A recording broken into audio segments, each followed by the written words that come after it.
Cuando un magnate de la construcción es asesinado, Stan era un hombre fuerte. su esposa pasa a ser la principal sospechosa. Ella podía resultar muy encantadora o muy maliciosa. Y la búsqueda de pistas de la policía Uno de ellos detectó algo que brillaba entre los arbustos. Se inclinó, lo recogió y resultó ser el arma homicida.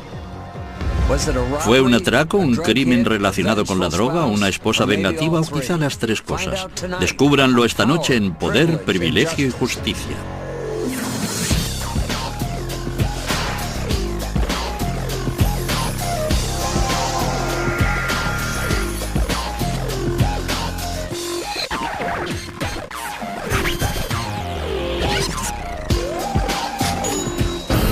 Crímenes imperfectos, ricos y famosos. Vicios de Miami. Viernes 7 de marzo de 1986, 5:30 de la mañana. Las sirenas taladran el silencio de la madrugada en el elegante barrio residencial de Coconut Grove, en Miami, cuando la policía llega a la puerta de una mansión de piedra caliza. Dentro el escenario es todo menos magnífico. En un dormitorio del piso superior, aparentemente al magnate millonario de la construcción, Stanley Cohen, le han disparado mortalmente mientras dormía. Su esposa Joyce cuenta a la policía que unos intrusos son los responsables del crimen. Fue como sacado de un guión de corrupción en Miami. El miembro de la Jet Set, Stan Cohen, había ganado una fortuna en el negocio de la construcción. Tenía una esposa joven y atractiva a la que le gustaban las drogas y las fiestas. Encontrar personas que hubieran querido verle muerto era fácil. Encontrar al asesino resultaría ser mucho más difícil. Stanley Cohen murió en su mansión de 25 habitaciones en Basehor Drive, una de las calles más prestigiosas de Coconut Grove, jalonada de casas multimillonarias. La mansión era el símbolo de todo aquello por lo que Cohen había trabajado y tal vez, como la policía llegaría a creer, de lo que le mató. Era el símbolo del dinero. Stan era un hombre hecho a sí mismo, un hombre muy fuerte. Y había ganado dinero. Le gustaba ganar dinero y entendía de eso. Y poseía una casa en un lugar muy prominente del Grove, en la avenida 17 con Bayshore. Stanley Cohen vivía como un rey, pero no había nacido en el seno de la realeza. Nació en 1934 en una modesta familia de tenderos de Long Island. En 1948 la familia se trasladó a Miami. Cuando se hizo hombre supo exactamente lo que quería. Quería ser rico. En la Universidad de Florida, estudió ingeniería y se granjeó la reputación de agresivo y pendenciero. El apodo de Stanley en la universidad era el estrujador, y eso era porque siempre que te veía, siempre que se acercaba a ti por sorpresa, te estrujaba la cabeza o te daba una colleja, te machacaba. Le gustaba hacerlo, ¿sabe? Siempre en broma, pero te estrujaba. Todo lo que hacía Stan lo hacía a lo grande y deprisa. Estando aún en la universidad se casó. Nada más licenciarse regresó a Miami y se metió de lleno en el mundo de los negocios. Era el año 1959 y para un hombre que quería dinero y poder, Miami ofrecía muchas oportunidades. Miami estaba en pleno auge, estaba al rojo vivo, y el negocio inmobiliario invitaba a poner tu dinero, porque lo comprabas hoy y mañana valía el doble. En 1963 creó la empresa constructora SAC, con su compañero de hermandad universitaria Marvin Sheldon. La tarea de Stan era procurar que el trabajo sobre el terreno se terminase a tiempo, que las cosas fueran como la seda. Yo era más bien el oficinista, él era el hombre de exteriores, gritaba y chillaba, pero lograba que el trabajo se hiciera. El suyo era un estilo más propio de una obra en construcción que de una suite de luna de miel. Hacia mediados de los 60, Stan se había divorciado y vivía en una ostentosa zona habitada por solteros en Coconut Grove. El Grove era un refugio para artistas y bohemios acaudalados, una comunidad en la que la gente creía en la buena vida. Una ciudad pequeña, artistas a la orilla del mar, buenos restaurantes, buenos bares pequeños. Y la clase de gente que vive allí, ¿sabe? Todo el mundo era tolerante, simpático. En aquella época muchos de nosotros éramos solteros y creamos una especie de vínculo. Pasábamos muchísimo tiempo juntos. Bebíamos mucho y nos corríamos muchas cuerdas.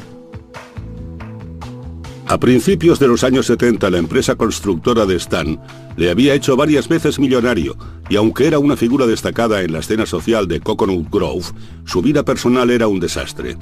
Se había metido precipitadamente en 3 matrimonios, y con 3 divorcios a sus espaldas, volvía a llevar la típica vida de soltero. Hasta que en 1974 conoció a Joyce McDillion, de 24 años, que recientemente se había mudado a Miami desde Chicago. En realidad no tenía familia ni lazos en ninguna parte y me gustaba el sol. Aquello era bonito y quería empezar de nuevo en alguna parte. Creo que fue bueno para mí. Joyce conoció a Stan 17 años mayor que ella cuando trabajaba para un promotor. Él era el contratista general en aquella obra y empezamos, no sé, a charlar y después a comer juntos y bueno, fue así como nos conocimos. Joyce era callada e insegura. Stan era seguro de sí mismo y poderoso. En menos de un año se prometieron. Se enamoraron y se casaron. Stanley no tardaba mucho en enamorarse o en casarse. Pero Stan no quería casarse en Miami. Otra vez no.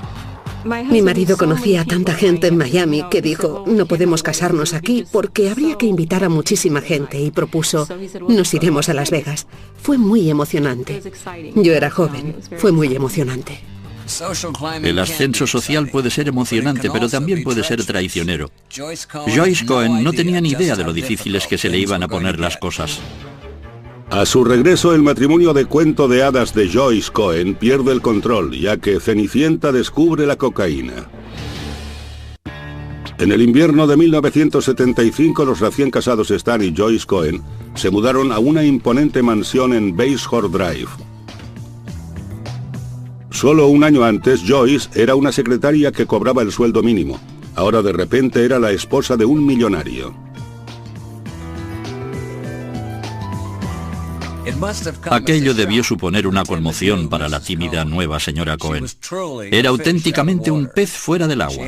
Tenía que llevarse bien con los amigos de Stan y sus esposas, algunas de las cuales tenían edad suficiente para ser su madre. Muy al principio de su relación con Stanley, era muy tímida, muy humilde y muy sencilla. No sabía mucho sobre las cosas buenas de la vida. Era solo una chica muy amable. Al principio, a mí personalmente no me gustó mucho, porque no era una persona muy sociable. En las fiestas que organizábamos se sentaba a un lado y parecía no encajar. Eso, por supuesto, a Stan no le gustaba. Quería que ella formara parte del grupo. Stan empezó a convertir a Joyce en la clase de mujer que encajaría en su mundo. Y la animó a dedicarse a su afición, el diseño. Tenía gusto para la decoración. Mezclaba antigüedades con cosas nuevas y todo eso. Su casa era muy bonita y ella lo decoraba todo. Tenía muy buenas aptitudes. Joyce creó su propia empresa de diseño de interiores con el respaldo del dinero de Stan. Gradualmente fue ganando confianza en sí misma. Empezó a vestirse mejor, a hablar más cuando estaba entre la gente y a disfrutar de las pieles, las joyas y la ropa de diseño que acompañaban el hecho de ser la señora Cohen.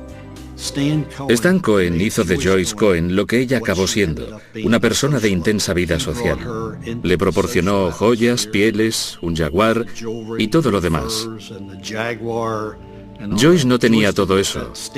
Stan Cohen se lo consiguió, y se lo consiguió por un motivo. La quería.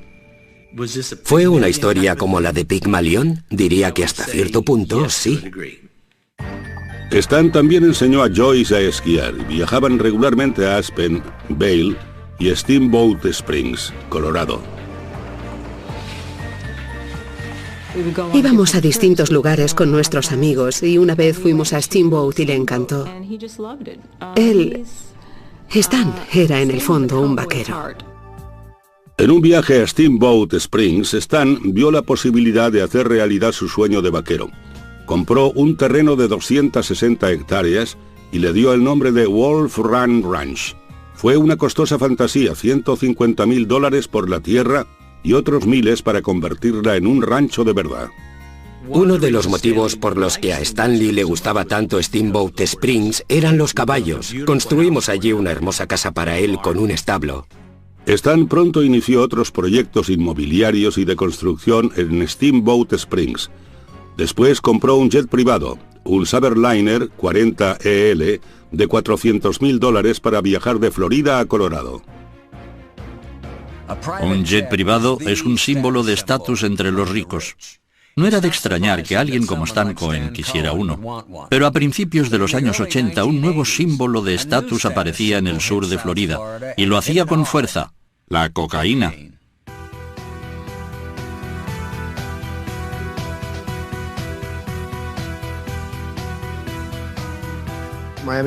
Miami estaba plagada de droga. Era casi una moda. Era casi como el combinado o la cerveza que se tomaba en las fiestas de fútbol de la universidad. Había rayas de coca sobre la mesa de café.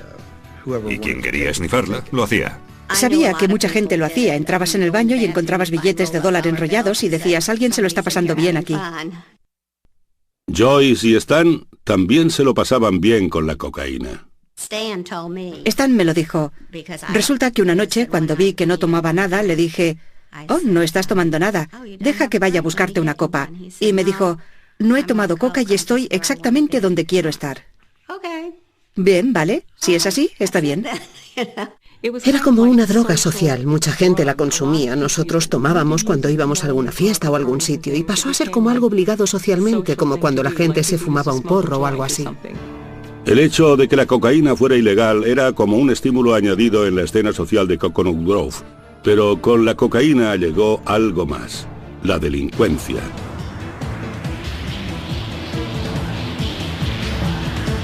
Esa ola de delitos alimentados por la droga dio origen a un aterrador tipo de robo llamado invasión de hogar. Criminales armados estaban irrumpiendo en las casas y robando a las personas a punta de pistola. Stan instaló un sofisticado sistema de alarma. Después, todavía nervioso por los robos, tomó una fatídica decisión: compró un arma de fuego para la casa. Pero la verdadera amenaza que planteaba la cocaína no estaba fuera de la casa de Stan, sino dentro. Joyce estaba cayendo en la dependencia y su personalidad estaba cambiando. Joyce, que era 17 años más joven que Stanley, no quería volver a casa y acostarse a las 10 o a las 11 de la noche. Era consciente de su posición en la vida y de que era muy atractiva. Estaba delgada, era muy bien parecida, quería salir, bailar y pasárselo bien. La que antes había sido tímida secretaria se había convertido en una mujer que vivía para salir e ir de fiesta, y Stan, en su mediana edad, no podía seguir su ritmo. Si ella hubiera consumido cocaína como un pasatiempo, no le habría avergonzado tanto, pero el hecho de que consumiera tanta cantidad le hirió. Notamos un cambio en su personalidad y hacíamos preguntas. La gente decía: oh, ha tomado cocaína. Me parece que con Joyce llegó a ser un problema más serio que cuando empezaron. Creo que llegó a crear un problema en su matrimonio. En diciembre de 1985 la pareja decidió que necesitaba pasar un tiempo separada. Joyce salió en el jet rumbo a Steamboat Springs para pasar todo el invierno. Stanley se me quejó amargamente. Creo que Joyce había destrozado el coche 4 o 5 veces allí y yo sabía que consumía cocaína. Stanley me lo había contado. Stanley empezó a pasar más tiempo en Miami. Joyce empezó a pasar más tiempo en Steamboat Springs. Salió a la luz más tarde que había infidelidades por parte de ambos cónyuges. En Coconut Grove circulaban rumores de que Stan estaba ya harto. Stan había logrado con éxito integrar a Joyce en su mundo. Ahora ella era adicta a ese mundo literalmente. Su matrimonio estaba al borde del abismo y Stan y Joyce se hallaban en una peligrosa encrucijada. Lo que Stanley dijo a Joyce fue: saldrás de este matrimonio tal como entraste, sin nada. Divórciate de mí y no sacarás nada. A nuestro regreso, un turbulento matrimonio llega a un violento final.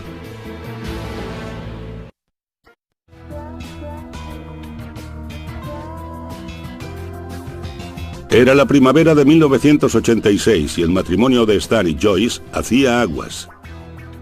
Un hombre rico de mediana edad se casa con una mujer pobre pero bella y más joven. Añadan la cocaína, las fiestas y las infidelidades y obtendrán la receta del desastre.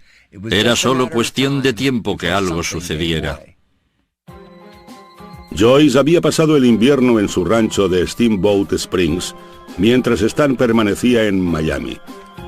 En marzo de 1986, Joyce regresó a la casa de Coconut Grove. Desde fuera parecía que el matrimonio volvía a ir por buen camino. Todo el mundo discute. Todo el mundo tiene días en que dice, oh, Dios mío, ¿sabe? Por lo que yo veía, su matrimonio no distaba mucho del mío, o del de cualquiera. Cualquiera que lleve casado 10 años. Yo estoy segura de que esa mujer diría unas cuantas veces, voy a pedir el divorcio, ¿sabe? Los matrimonios no son perfectos. Si realmente había algún problema, yo no lo sé. Para nuestro aniversario me regaló un anillo de diamantes que fue un regalo especial. No creo que alguien que está a punto de divorciarse de su esposa la lleve a una joyería y encargue que diseñen un anillo y que lo fabriquen. Pero si dentro de la mansión Cohen la atmósfera estaba mejorando, fuera no lo hacía. Por todo Coconut Grove, los robos en el interior de las casas iban en aumento. Cada noche Stan conectaba el sofisticado sistema de alarma de la mansión.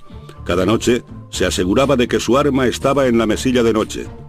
Creía estar a salvo. Nada podía estar más lejos de la verdad. La noche del 6 de marzo, Stan se acostó temprano.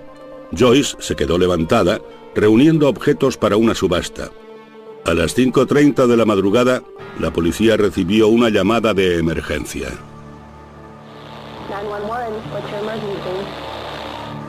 Joyce Cohen había llamado al 911 histérica diciendo, ha pasado algo, mi marido está herido. La policía llegó enseguida. La puerta principal estaba abierta. Habían destrozado la puerta posterior de cristal que daba a la cocina. Y su marido yacía muerto en la cama con 4 disparos de arma de fuego en la nuca. Stan yacía de bruces y desnudo sobre la cama. Los sanitarios intentaron sin éxito reanimarle y la policía se dispuso a examinar el escenario del crimen. A las 6:30 de la mañana se llevaron a Joyce a la comisaría para interrogarla.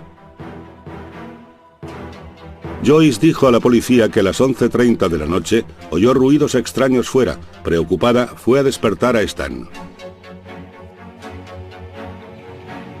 Stan se levantó con la intención de sacar el arma del cajón. Yo le dije, ¿por qué lo haces? Y él dijo, bueno, déjame ir solo a comprobar qué pasa. Y salió al exterior, dio la vuelta a su coche o a su todoterreno, volvió a entrar y me dijo, no pasa nada, y después volvió a la cama.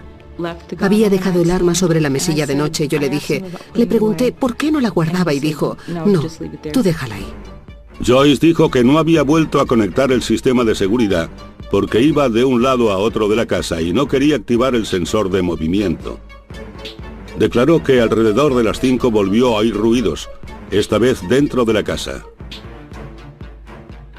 Pude ver desde el otro lado del pasillo que había alguien que salía por la puerta y dijo algo así como, larguémonos de aquí.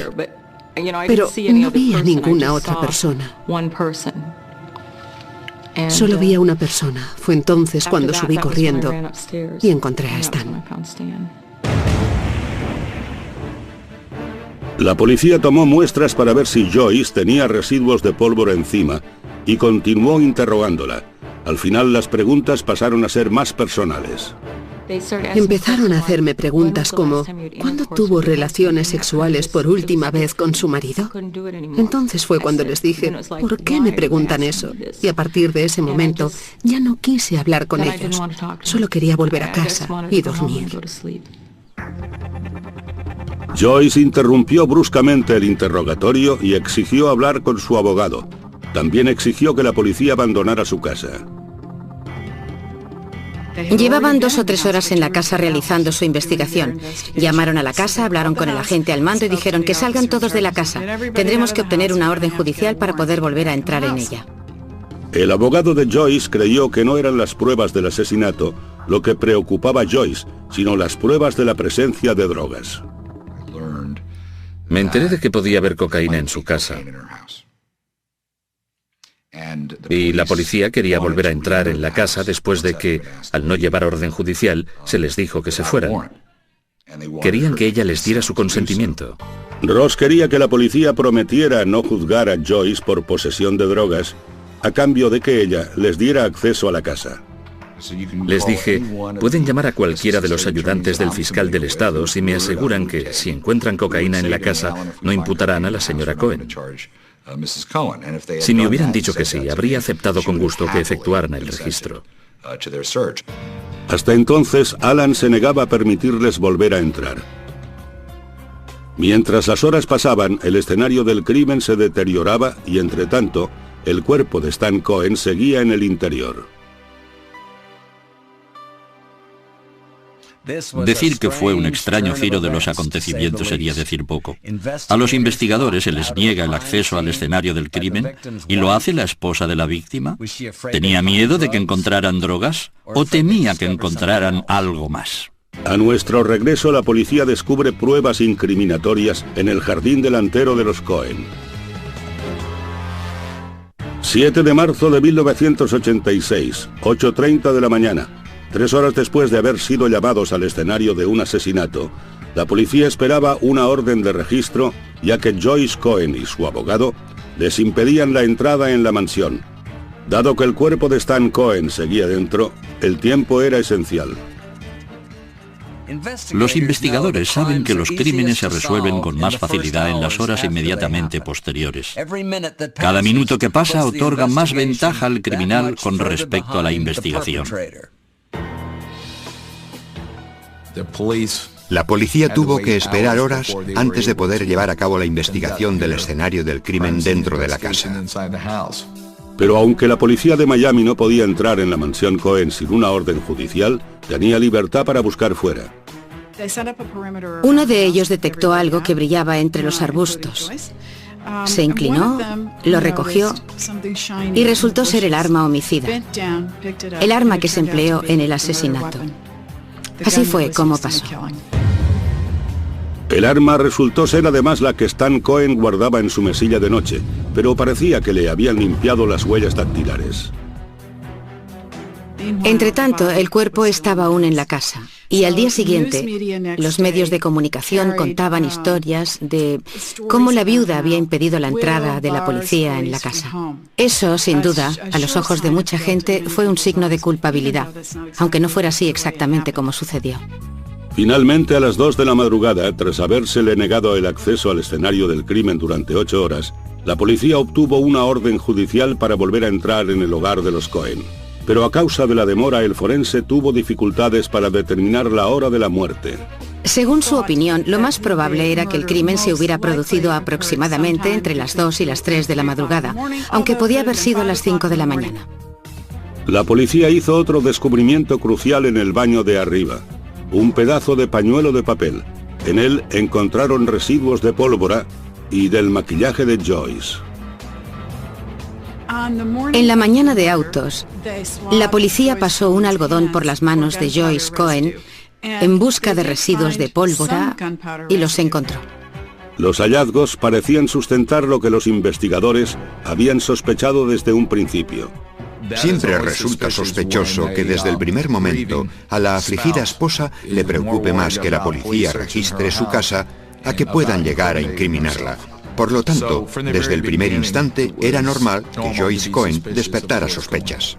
El inspector del caso prácticamente anunció que iban a resolverlo de inmediato, y creo que ya en ese momento pasé a ser su blanco. Pero la policía consideraba que todavía no tenía suficientes pruebas para arrestar a Joyce, aunque estaban seguros de que estaba involucrada.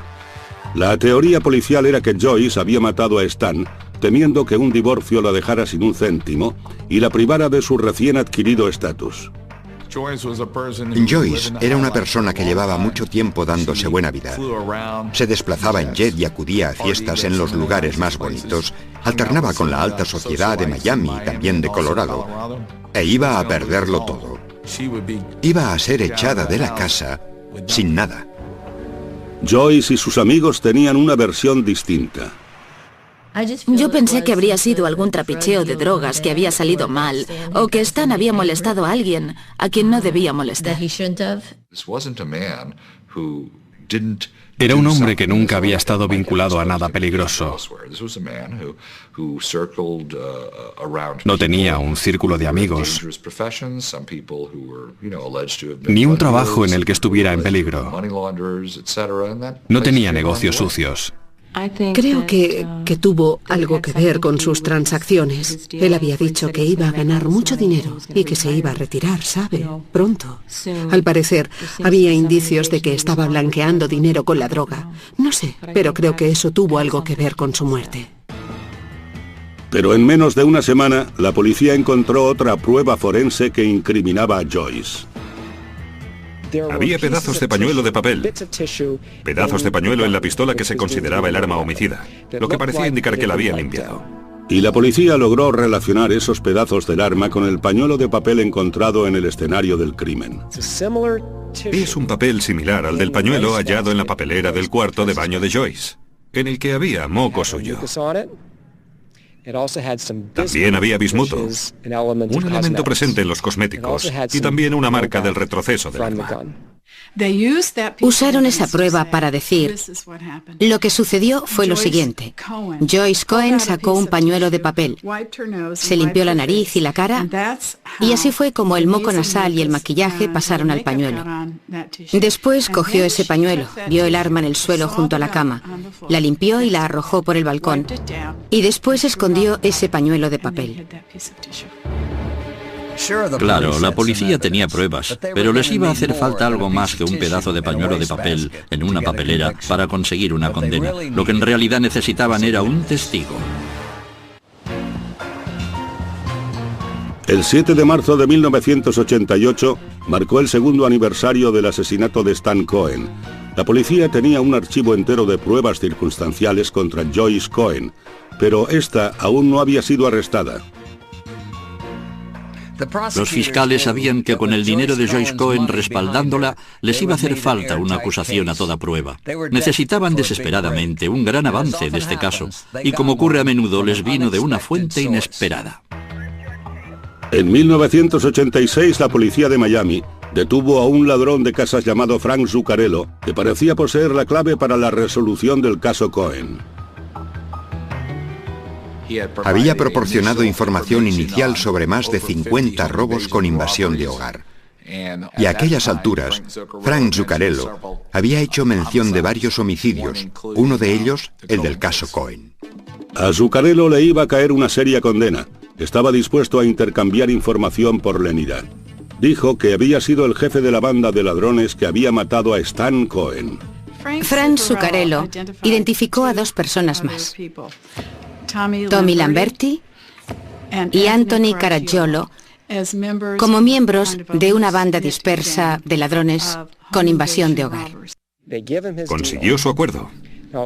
Dicho acuerdo garantizaba que a cambio de un testimonio veraz, se declararía culpable de 2 de los robos con invasión de hogar que había confesado, y que ellos coordinarían las diligencias con el condado de Broward, etc. De ese modo, cumpliría menos de 2 años de condena. A cambio del trato, Zuccarello contó a la policía una historia que dejaba a Joyce Cohen como una codiciosa asesina. Ellos frecuentaban los clubes nocturnos, las salas de fiestas de Coconut Grove, y allí fue donde tuvieron la oportunidad de conocer a Joyce Cohen. Según Frank Zuccarello, Joyce Cohen los contrató a los 3 para orquestar un robo falso, llevarse joyas, etc. Ella pensaba reclamar a la aseguradora y después repartirse el dinero con ellos. Dijo que después el plan pasó a ser de asesinato y que lo que Joyce quería que hicieran en realidad era asesinar a su marido. Zuccarello falló en varias pruebas del polígrafo y cambió su versión más de una vez. No obstante, la policía le creyó. Según Zuccarello, el ejecutor fue Anthony Caracciolo, en ese momento en prisión por otros cargos de robo. En octubre de 1987, Caracciolo fue acusado del asesinato de Stan Cohen, pero Caracciolo lo negó todo. De repente empezaron a hablarme del asesinato de Cohen y les dije, ni siquiera sé de qué me están hablando. Yo no conocía a Joyce Cohen, nunca la había visto y hasta hoy nunca he estado en la misma habitación que ella. A pesar de las contradictorias versiones, los fiscales siguieron adelante. En octubre de 1988, por fin, estuvieron preparados para acusar a Joyce Cohen de asesinato. Frank Zuccarello presentó una historia aceptable. Una vez escucharon su historia, la llevaron ante el gran jurado y consiguieron un enjuiciamiento. Bastante sencillo. El 23 de octubre de 1988, el gran jurado acusó a Joyce Cohen de asesinato en primer grado por conspirar para matar a su marido. Si se la condenaba, podía ir a la silla eléctrica. El ascenso de Joyce Cohen había sido rápido. Su caída fue aún más impactante. Pero los casos de conspiración son tremendamente difíciles de demostrar para los fiscales. Y este no iba a ser una excepción. El juicio de Joyce comenzó el 10 de octubre de 1989. Los fiscales comenzaron con el móvil de Joyce. En el juicio, la teoría del crimen presentada por los fiscales fue que el matrimonio estaba en crisis y las dos partes lo sabían. La señora Cohen quería poner fin a la unión, pero creía erróneamente que si se divorciaban, no podría mantener el tren de vida que el matrimonio le había proporcionado. Y por eso contrató asesinos a sueldo para matar a su marido. Pudimos dejar muy claro que Joyce y Stan estaban en proceso de divorciarse. Stan había dicho a Joyce que iba a marcharse tal como vino, sin nada. El principal testigo de la acusación, Frank Zuccarello, ocupó el estrado el 23 de octubre. Dijo, dense prisa, acaben de una vez. Quería a su marido muerto, podía perderlo todo. Si se tramitaba el divorcio no se llevaría nada. Zuccarello dijo al jurado que a Stan lo mataron a las 2:30 de la madrugada. Dijo que Joyce había pasado las 2 horas y media siguientes alterando el escenario del crimen para que pareciera un allanamiento de morada, hasta que por fin llamó a la policía a las 5:30. Establecer la hora de la muerte era absolutamente vital. Si a Stan lo mataron a las 2:30, Zuccarello estaba diciendo la verdad y Joyce era culpable. Si no sucedió hasta más tarde, la acusación del Estado estaba en serias dificultades. En su interrogatorio, el abogado defensor Alan Ross atacó la credibilidad de Zuccarello, poniendo de relieve sus delitos y mentiras previos ante el jurado. Le aplasté. El hombre estaba destrozado y creo que si entrevistaran a los miembros del jurado dirían que no le creyeron. Ellos no le creyeron. Pero el examinador médico del condado de Dade sustentó la versión de Zuccarello. Testificó que el asesinato había tenido lugar entre las 2 y las 3 de la madrugada. ¿Qué puede decir con una razonable certeza científica sobre si la muerte de Stanley Cohen se produjo alrededor de las 5:30 de la mañana? Diría que no se corresponde. ¿Y entre la 1:30 y las 3:30? Con esa franja horaria sí se correspondería. La defensa contaba con sus propios expertos, incluidos los sanitarios que intentaron reanimar a Stan 3 horas después de la muerte de Cohen, según sostenía la acusación. Los servicios médicos intentaron reanimar a ese hombre. Eso fue realmente lo que ocurrió cuando acudieron al escenario. Le pusieron los electrodos e intentaron reanimarle. Quiero elogiar a ese equipo médico. No eran estúpidos. No habrían intentado reanimar a un hombre que llevaba 3 horas muerto. Pero la acusación tenía otro testigo que apoyaba la idea de que Stan había muerto horas antes de que Joyce llamara a la policía. Alguien se presentó a declarar que había oído disparos en Coconut Grove en la mañana del 7 de marzo de 1986 y que el ruido procedía de la casa de los Cohen, y dijo que los disparos se produjeron entre las 2 y las 3 de la madrugada. La acusación tenía más pruebas contra Joyce. Había el pañuelo de papel hallado en el escenario del crimen, y lo más incriminatorio de todo, los investigadores habían encontrado residuos de pólvora en las manos de Joyce. Puedo asegurar que el analista criminal que analizó los residuos de pólvora y testificó resultó muy convincente. Aquello fue muy perjudicial para ella. Y finalmente estaba la propia Joyce. La acusación la pintó como una drogadicta que había asesinado a su marido en un intento desesperado por conservar el dinero y la posición. La describieron como una persona dura, fría y mezquina, una especie de Cruella de Vil, ¿sabe? Y dijeron que había planeado, engañado, conspirado e ideado cómo deshacerse de Stan. La gente creyó que yo era algo que no era. Y no es que sea, bueno, perfecta, ni una gran persona, porque yo no opino eso de mí misma. Pero me describieron como una persona dura y enloquecida por la droga, y eso no era cierto. No era cierto en absoluto. La defensa contraatacó con una deposición de la estrella de country Tanya Tucker, que había entablado amistad con Joyce en Colorado. Tanya Tucker y Joyce Cohen pasaron una noche juntas, sentadas frente a la chimenea, bebiendo champán y esnifando coca.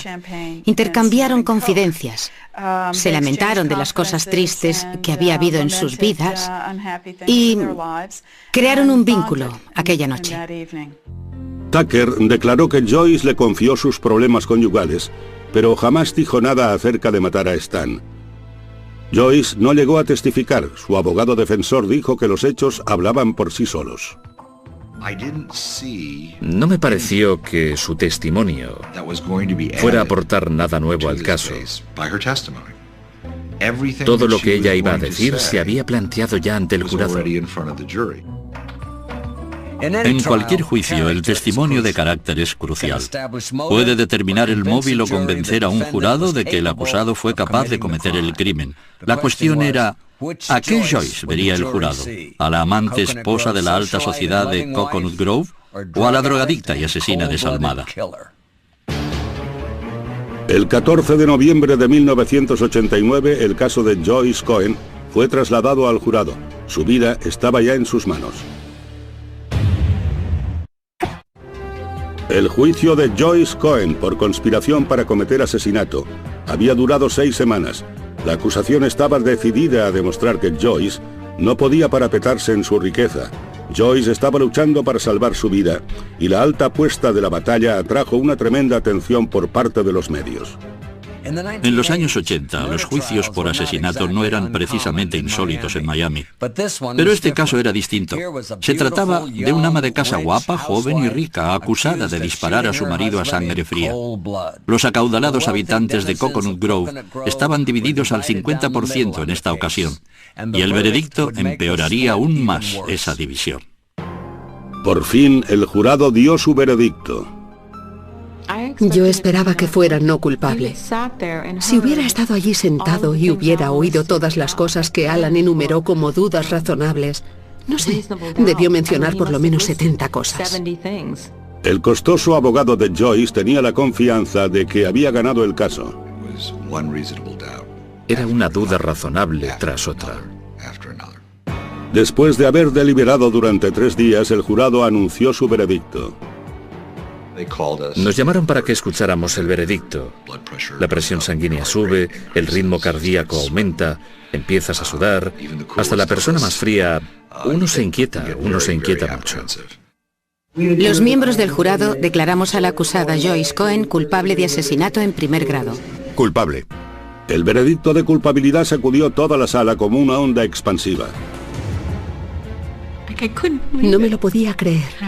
Emití un sonido y fue como el ruido que hace un animal herido. Me quedé atónita, sin habla, y naturalmente creo que rompí a llorar. Creo que prácticamente todos lo hicimos y empezamos a abrazarnos porque no nos lo podíamos creer.